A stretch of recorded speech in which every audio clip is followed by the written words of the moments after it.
नमस्कार, आपण पाहत आहात आरटी न्यूज 24 HD उमरी नांदेडहून मुख्य संपादक फराद बेग यांची रिपोर्ट। नांदेड जिल्ह्यातील उमरी येथील दिनांक 13 जानेवारी 2026 रोजी महाराष्ट्र राज्याचे उपमुख्यमंत्री अजितदादा पवार यांच्या आदेशानुसार लोहा मतदारसंघाचे आमदार प्रतापराव पाटील चिखलीकर यांच्या नेतृत्वाखाली राष्ट्रवादी काँग्रेस पक्षाचे नांदेड जिल्हा दक्षिण अध्यक्ष शिवराज पाटील होटाळकर, शिरीषभाऊ गोरठेकर यांच्या उपस्थित नगरपरिषदपदी सौ शकुंतला भगवानराव मुद्दीराज व नगरपरिषद उपाध्यक्षपदी कैलासभाऊ श्रीनिवासराव गोरठेकर यांची निवड करण्यात आली।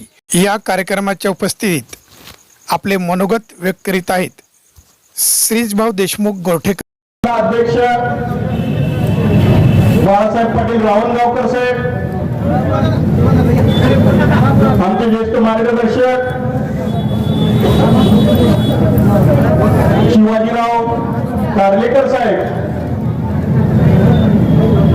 रघुनाथ पाटील काका पटकोलवार साहेब, व्यासपीठावरील गणेशजी गाडे सर, ज्यांच्या आजोबांनी नगरपालिका पहिले नगराध्यक्ष होते सारडा साहेब, आणि त्यांच्याच मार्गदर्शनाखाली आज जी निवडणूक लढवलं भाऊ सावडा, आमचे मार्गदर्शक विष्णुभाऊ अट्टलजी, जिल्हा परिषदचे सदस्य आनंदराव यल्लमगोंडे साहेब,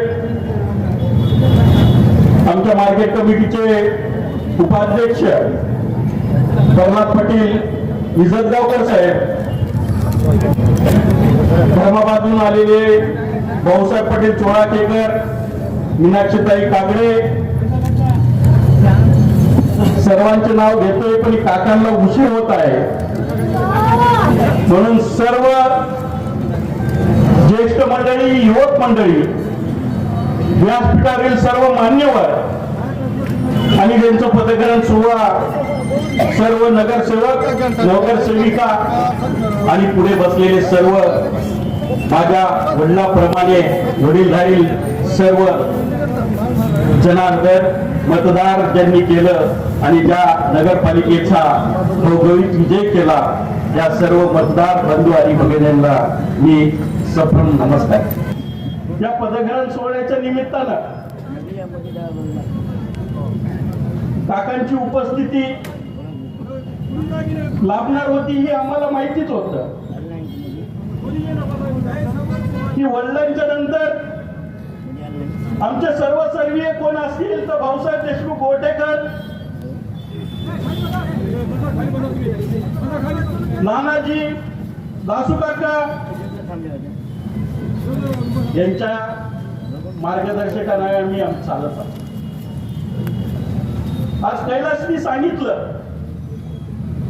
मी कैलासला एवढंच सांगेल की काकांच्या देखत 5 वर्ष तुला जनतेने सेवा करण्याची संधी दिली, या संधीचं तू सोनं करून दाखव, फक्त 5 वर्षात तुला। कारण की स्वर्गीय बापूसाहेब देशमुख गोरठेकरांनी कधीही आवडलं नव्हतं, त्यांना एकच आवडत होतं की जनतेमध्ये गेलं पाहिजे, जनतेने ज्या दिवशी सांगेल त्या दिवशी तू निवडणुकीत उभा केलं पाहिजे।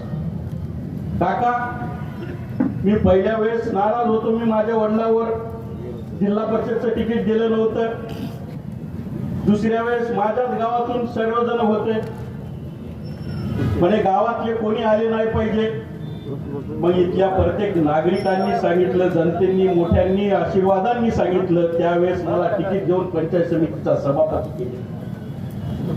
आज त्यांचं नेहमी मला मार्गदर्शन राहिलेलं आहे माझ्या वडिलांचं, आज ते माझ्यात नाहीयेत, पण नाहीयेत अशातला कधी मी विचार करणार नाही। मी बापूसाहेबांना आज बघत असेल तर तुमच्या माध्यमातून, वडीलधारी माणसांच्या माध्यमातून बघतोय, मला दिसताना बाबासाहेब देशमुख गोरठेकर दिसतात, बापूसाहेब देशमुख गोरठेकर दिसतात। याचं कारणच आहे की इथला प्रत्येक माणूस सतत त्यांना 8 दिवसात माझी विचारपूस आमच्या गोरठेकर घराण्याची घेत असते। शिवाजी पाटील कधी सांगा 2 दिवसाला तरी फोन राहते, काय चाललं। गोयशाचे शंकर पाटील असतील, मोरांचं काय चाललं, रावसाहेब मामा असतील दररोज भेटल्याशिवाय जात नाही. मुलांचं काय चाललं, एवढी जनता आमच्या लोकांवर प्रेम करणारी आहे. म्हणून मी काकांच्या नेतृत्वाखाली, आदरणीय अजितदादा पवार साहेबांच्या नेतृत्वाखाली आम्ही राष्ट्रवादीमध्ये प्रवेश केला आणि या महाराष्ट्राचे उपमुख्यमंत्री अजितदादांचा विश्वास या गोरटेकर घराण्यावर एवढा मोठा होता, त्यांनी एका बारीतच सांगितलं की शिरीष, ज्यावेळेस माझी गरज पडेल तेव्हा चिखलीकर साहेबांच्या माध्यमातून ये, तुझे पूर्ण कामं झाल्याशिवाय राहणार. म्हणून आज नगरपालिकेमध्ये कैलासला एकच सांगतोय की तुम्ही जे वचननामा केला, या वचननामाची पूर्तता या 5 वर्षाच्या कालावधीमध्ये तुम्ही सर्वांनी मिळून केलं पाहिजे. कारण की एवढा मोठा विश्वास इथल्या प्रत्येक जनतेने दिलेला आहे, इथल्या युवकांनी दिलेला आहे. तुमच्याकडे बघण्याचा दृष्टिकोन इथल्या माणसांमध्ये तुम्हाला बाबासाहेब आणि बापूसाहेबांसारखं समजलेलं आहे. म्हणूनच उमरीची नगरपालिका 200 मतांना सरासरी सर्व नगरसेवक निवडून आलेले आहेत. एक तर आमच्या 500 मतापर्यंत गेलेला आहे का? हे बघा, त्यांनी सांगायचे 500 मतांचा फरक. म्हणून एवढा विश्वास इथल्या नगरपालिकेच्या माणसांनी ठेवलेला आहे. तू सांगितला घरकुलांची योजना ही चांगल्यात चांगली राबवली पाहिजे. जसं राजेश देशमुख तळेगावकर असतील, प्रवीणजी सारडा असतील, त्यांनी आडागंमत घर आणले होते त्यावेळेस स्वर्गीय विलासराव देशमुख साहेब होते. एवढा विश्वास निर्माण करा की अजितदादांनी ज्यावेळेस तुला आता फोन लावलं, पुढच्या वाडीला फोन लावलं पाहिजे की नगरपालिकेत तुला काय पाहिजे, कोणते काम राहिले ते सांग, मुंबईला ये, काम कर आणि घेऊन जा. एवढा विश्वास तू प्रयत्न केला पाहिजे. म्हणून काका, आम्ही नगरसेवक देत असताना चांगलं दिलेलं आहे. आमच्या नगरसेविका ताई असतील, चांगल्यात चांगले शिक्षण दिलेलं, दर्जेदार दिलेले सगळे उमेदवार उभा केले. कारण की डॉक्टर आहेत, शिकलेले आहेत, सर्व गोष्टी उमरीकरांना जाणणाऱ्या गोष्टीमध्ये आम्ही त्या नगरसेवक उभा प्रतिनिधित्व उभा केलेलं आहे. म्हणून येणाऱ्या काळामध्ये तुमच्या आशीर्वादाचं तर खरंच मूल्य नाहीये. बाबासाहेबांपासून बापूसाहेबांपर्यंत, बापूसाहेबांपासून कैलासांनी माझ्यापर्यंत आशीर्वाद दिलेली ही जनता आम्ही कधी विसरू शकणार. अरे, आम्हाला या गोरटेकर घराण्यात 7 पिढीचाही जन्म घेतला तरी आम्ही तुमचे विश्वास आणि तुमचं ऋण कधी फेडू शकणार नाही. एवढे आम्हाला मेहनत आणि जिद्द करून द्यावा लागला. म्हणून आज या नगरपालिकेच्या निमित्तानं खरंच खूप मोठा आशीर्वाद दिला. आज भलेही 2 नगरसेवक पडले असतील, पण त्या 2 नगरसेवकांना जेवढा सन्मान या नगरपालिकेच्या माध्यमातून देण्यात येणार आहे. कारण की त्यांच्या प्रयत्नानं या 2 नगरपालिका पहिलेही चाललेल्या आहेत आणि पुढेही चालणार आहे. म्हणून आज सांगत असताना प्रत्येक ग्रामीण भागातला काल नुसतं काका एक फोन लावला, एवढा आशीर्वाद देण्यासाठी आमच्या पुढे आलेले आहे. म्हणून यांचं गुण आम्ही फेडू शकणार नाही. कारण की बाबासाहेब आणि बापूसाहेबांचा विश्वास सततपणे आमच्या पाठीशी आहे. बाबासाहेबांना वाटत होतं की बापूसाहेब आमदार कधी होतील की नाही, पण इथल्या जनतेने त्यावेळेस भोकर मतदारसंघातून आमदारही केलं आणि 5 वर्ष त्यांना संधी दिली. पुन्हा कधी संधी आली नाही, पण इथला माणूस एकही बापूसाहेबांपासून कधी हातला नाही याचा साक्षी आम्ही आहोत. आज बापूसाहेबांची खरंच एक वडील म्हणून जे प्रेम, जे आशीर्वाद, जे शिकवण आमच्या दोघाला दिलेली आहे, ती शिकवण कधी विसरू जाणार नाही. पद येतील, पद जातील, ते पद जन्मभरासाठी राहणार नाही, पण या 5 वर्षाच्या कालावधीमध्ये तू जर निश्चित प्रमाणे काम केल्यानंतर या केडी बॉसला डोक्यावर घेतल्याशिवाय राहणार नाही.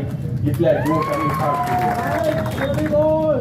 केडी बॉस, आज तुला नाव जरी भेटलं तर त्या नावासारखं काम आपल्याला 5 वर्षाच्या काळामध्ये करावं लागणार आहे. इथल्या मुलांचा, इथल्या युवकांचा तेवढा विश्वास तुझ्यावर आहे. कारण की इथल्या प्रत्येक गोष्टीमध्ये तू भाग घेतोस, अर्ध्या रात्री संकटात धावून जातोस. तेवढं आम्ही जाऊ शकत नाही, पण तू काम करू शकतोस. म्हणूनच आज तुझ्या मागं हे युवकांची संख्या अफाट आहे, तुझ्या पाठीशी आहे. म्हणून आज सांगत असताना इथल्या प्रत्येक माणसाचं काम झालं पाहिजे. तुला मतदान दिलं असेल, कोणी दिलं नसेल, कोण विरोधक असेल, कोणी असेल, याचा कधी विचार करू नको. ज्यावेळेस नगरपालिकेची पायरी चढतील त्या माणसाचं काम झालं पाहिजे, एवढं डोक्यात ठेवलं पाहिजे आपण. कारण की आपल्या वडिलांचं स्वप्न होतं की माझ्या इथं दरवाजात आल्यानंतर त्याचं काम झालं पाहिजे. ही भूमिका आपणही ठेवली पाहिजे. त्याला खाली नाही गेला पाहिजे, त्याचं काम झालं पाहिजे. ही जर भूमिका आपण सर्वांनी जर ठेवली तर निश्चितप्रमाणे येणाऱ्या काळामध्ये आपण या लोकांची सेवा करायची उपलब्ध आपल्याला दोघांना राहणार. म्हणून आज काका, तुमचं पाठबळ आम्हाला खूप मोठं आहे. आजपासून नाही, काकांचा आशीर्वाद सतत त्यांना बाबांच्या नंतर जेवढं प्रेम या गोटेकर घराण्याला लावलं असेल तर चिखलीकर साहेबांनी लावलं. आज त्यांच्या मार्गदर्शनाखाली आम्ही सातत्यानं आम्ही काम करायचं स्वप्न, त्यांच्या मार्गदर्शनाखाली स्वप्न बघलेलं. आज काका ज्या गोष्टी या नगरपालिकेच्या माध्यमातून लागणार आहेत ते कैलास ज्यावेळेस तुमच्याकडे घेऊन येतील त्यावेळेस इथल्या प्रत्येक माणसाला माहीत राहणार की आदरणीय चिखलीकर साहेबांनी मुंबईला जाऊन प्रत्येक काम मंजूर करून आणली. आमचे तुम्ही सर्वसर्वीय आहात आज. म्हणून आज तुम्ही जेवढा आशीर्वाद सतत आमच्या दोघांच्या आशीर्वादावर ठेवलं. कारण की सतत सांगत असताना प्रवीण पाटलानंतर मला कैलासला तेवढंच बांधलेलं आहे. म्हणून आज तुमच्या नेतृत्वाखाली इथल्या जनतेने आम्हाला तेवढाच आशीर्वाद दिलेला आहे. कारण की इथल्या जनतेलाही माहिती आहे की प्रताप पाटील एकदा जर बोलले ते केल्याशिवाय राहत नाही. म्हणून आज काका तुमच्या नेतृत्वाखाली नांदेड जिल्ह्यातलं महानगरपालिका चालू आहे. निश्चितप्रमाणे तिथे झेंडा तुमचा लागल्याशिवाय राहणार नाही. आणि तुमच्या नेतृत्वाखाली महानगरपालिकेचाही राष्ट्रवादीचा झेंडा हे राष्ट्रवादीच्या माध्यमातून लागल्याशिवाय राहणार नाही.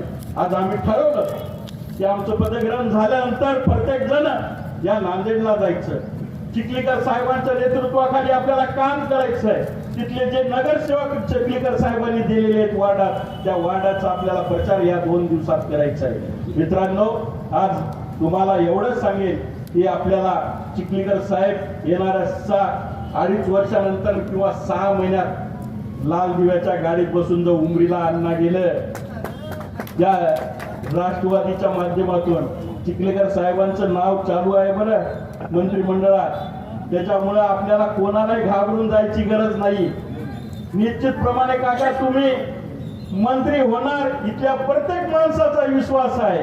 कारण की तुम्ही ज्यावेळेस मंत्री होशाल त्यावेळेस आमच्या नांदेड जिल्ह्याला एक चांगला पालकमंत्री म्हणून आम्ही आमच्या नेतृत्वातून आतापर्यंत झालेल्या नाही त्या माध्यमातून आम्ही बघणार. म्हणून आपण खरंच आमच्यासाठी किंवा गोरटेकर घराण्यासाठी बापूसाहेबांनंतर या मतदारसंघासाठी तुम्ही जे काही काम केलं त्याचं ऋण आम्ही कधी फेडू शकणार नाही. एवढंच या निमित्तानं सांगतोय. आणि घराण्याच्या निमित्तानं ज्या खेड्यातून, ग्रामीण भागातून, शहरी भागातून जे ज्येष्ठ मंडळी, युवक मंडळी या निमित्तानं आलं त्या सर्व मायबाप जनतेला पुन्हा एकदा पत्रकार बांधवांना मी खरंच मनापासून आभार मानतोय की तुमचं ऋण कधी फेडू शकणार नाही. तुमच्या ऋणात आम्ही राहू शकतोय. एवढंच सांगतोय. या निमित्ताने इथंच थांबतो. जय महाराष्ट्र, जय राष्ट्र.